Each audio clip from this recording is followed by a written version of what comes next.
Students, today we are going to discuss your worksheet number 83, class 9 science for the date 8th Feb. Now the revision of atoms and molecules we are starting. So in the atoms and molecules there are different laws we have to learn.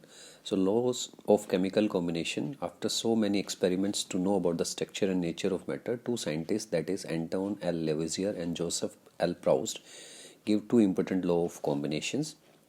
And John Dalton was the one who given the Dalton atomic theory in 1808. Law of chemical combinations came, and on the basis of it Dalton atomic theory came. So what are these two laws? दो law कौन कौन से थे? एक था law of conservation of मास. इस law में आपको ध्यान में रखना है कि मास can neither be created nor be destroyed by in a chemical reaction. मतलब मास जो होता है, टोटल मास, वो ना तो क्रिएट किया जा सकता ना डिस्ट्रॉय किया जा सकता. In other words, the sum of the masses of the reactants which take part in the chemical reaction is always equal to the sum of the masses of the product. For example, the sum of the masses of barium chloride and sodium sulfate, and after this reaction the sum of the masses of barium sulfate and sodium chloride will always be equal. तो जो भी chemical reaction हो रही है उसमें sum of the masses जो है हमेशा equal रहेगा.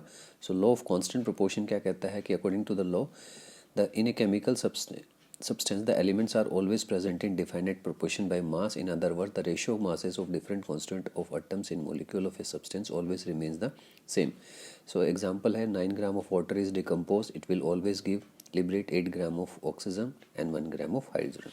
तो कोई भी जो chemical substance है उसके अंदर जो different elements होते हैं उनका जो ratio होता है masses का, वो हमेशा fix रहता है. These are the points of Dalton atomic theory. Every matter is made up of very tiny particles called atoms. जितना भी मैटर एलिमेंट कंपाउंड मिक्सचर सबका जो सिंपलेस्ट टाइनी पार्टिकल एटम कहा गया था. एटम आर इंडिविजिबल, उनको फर्दर डिवाइड नहीं कर दिया सकता, ना हम उनको क्रिएट कर सकते ना डिस्ट्रॉय कर सकते हैं. Atom of a given elements are identical in masses and chemical properties. एक ही एलिमेंट के जो एटम्स होते हैं वो आइडेंटिकल होते हैं. Atoms of different element have different masses. Atom combine in ratio of small whole numbers to form compounds. और स्मॉल होल नंबर्स में कंबाइन करते हैं, जैसे कि H2O है तो 2:1 या 1:2 हम कह सकते हैं. The relative number of atoms are constant in a given compound. और किसी भी कंपाउंड के अंदर एटम्स का जो नंबर है वो फिक्स रहता है. Interpretation of law of conservation of mass is hidden in second postulate of Dalton atomic theory, and similarly the law postulate towards the law of constant proportion. तो इस तरह से जो है ये दोनों लॉ भी इसके अंदर हिडन है, हम देख सकते हैं डिफरेंट पोस्टुलेट्स के अंदर. क्वेश्चन आंसर्स की बात करें तो इनिशियली जो क्वेश्चंस हैं, what do you understand by law of conservation of mass, give an example. And what do you understand by law of constant proportion, give an example. And third question, how does Dalton atomic theory help us to understand the law of chemical combination. ये direct question है.